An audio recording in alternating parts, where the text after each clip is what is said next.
Hello, welcome to a new episode of Geek Me. I'm your host Chris, as usual, and blimey, it is hot. We're having a bit of a heat wave here in the UK. As I record this, I think tomorrow they said is likely to be the hottest day on record in the UK, hitting 40 degrees in places.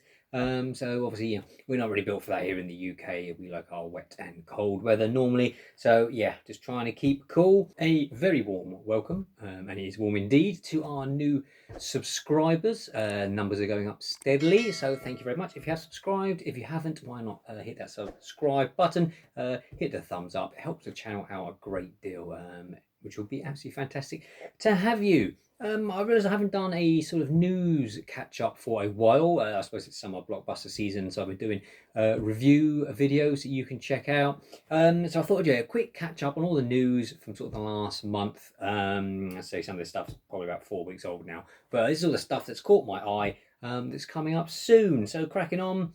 Neil Gaiman's adaptation of the Sandman trailer dropped, and that is coming to Netflix August the 5th. Looks really good. Hopefully they'll do the story justice. I must admit, I've not finished the whole comics. I sort of started collecting the trade paperback collections. I haven't got around to getting them all yet, but yeah, it looks really good.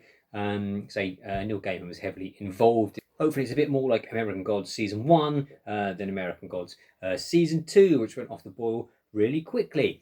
Other quick news, Lock and Key, based on the Joe Hill comic book, Season 3 is going to be the final season.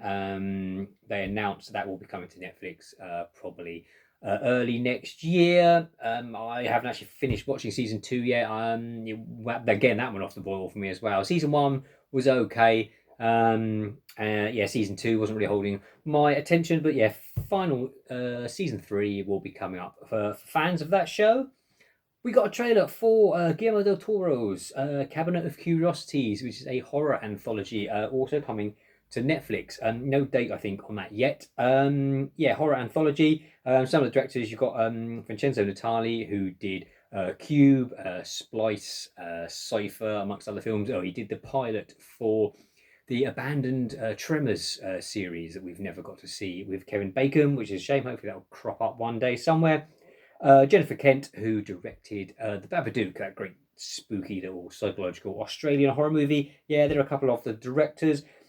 Cast: F. Murray Abraham, the awesome Crispin Glover, Andrew Lincoln from Walking Dead, Tim Blake Nelson, Peter Weller, Robocop himself. So yeah, great cast. I love what Guillermo del Toro does. I believe 2 of the episodes are based on his ideas, or he's written the script or something like that. So yeah, that's coming later on in the year. Prey, the Predator movie. The trailer for the final trailer for that dropped. That is coming August the 5th. Hulu in the States, Disney Plus over here. Hopefully that's a return to form. And coupled with the Alien TV show they're working on, which hopefully we'll get next year. Hopefully, so might be return to form for both franchises. They could certainly do with that.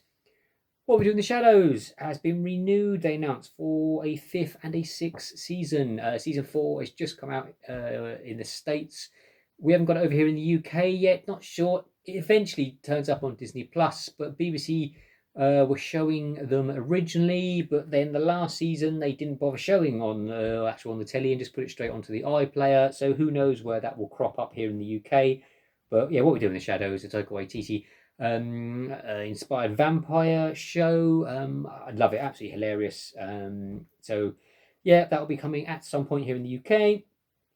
There was a trailer Disney dropped for Strange World, a sort of retro pulp sci-fi animation that's coming out November the 23rd. Voice cast: Jake Gyllenhaal, Dennis Quaid, Lucy Liu. Great looking cast. I love pulp sci-fi retro stuff. You'll know if you're a long-term viewer of the channel. The animation, the only thing I will say, it looks a bit cheap. It might be one of Disney's more cheaper offerings. Whether or not that actually makes it to cinema or actually just ends up going straight to Disney Plus, that wouldn't surprise me with that one. But yeah, that's November the 23rd. 1899, the trailer dropped. I'm really looking forward to this. I don't think we've got a date yet on when it's actually coming to Netflix, but it is a series by the people that brought us Dark, the 3 seasons or 3 cycle time travel German show. For my money, hands down, one of the best TV shows I've seen in many a year. Excuse me, absolutely fantastic. This is 1899, a boat full of immigrants sailing from Europe to the Americas, runs into another immigrant ship that's been sort of adrift on the ocean, and mysterious horror, supernatural shenanigans occur. It's got some of the cast from Dark in it as well. Really looking forward to that one. Say no date, I don't think, on that one yet, but should be coming up end of the summer, I suspect.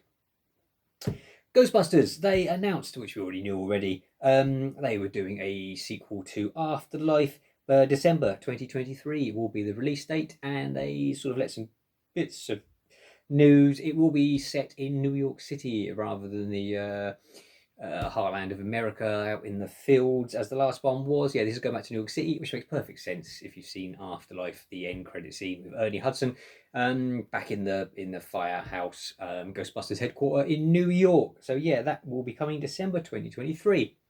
Today, they tweeted a photo of the clapperboard to say that Dune 2, Denis Villeneuve has started production on that today, which I believe is also coming out December 2023 as well. So yeah, looking to be a good month for that one already.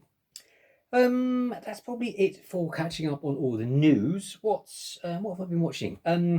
Thor: Love and Thunder, I reviewed that. You can check out the video. Long story short, I thought it was funny. It's very slight. It's very Taika Waititi. I can understand why some people don't like it. It's not got a great positive reaction in a lot of places if you're after your more serious stories. This is not for you. It has dropped 68% its box office in America from its opening weekend. So it's still making money, but yeah, I think that's one of the biggest drop-offs in the MCU. So yeah, it's not the big massive success story. It's certainly not as good as Ragnarok. Resident Evil, the new show on Netflix. I've only seen the first episode. I quite enjoyed it. That's also been getting it's been getting mixed reviews. It tends to be with these sort of adaptations of film stuff. The big hard bit like anime as well. Hardcore fans.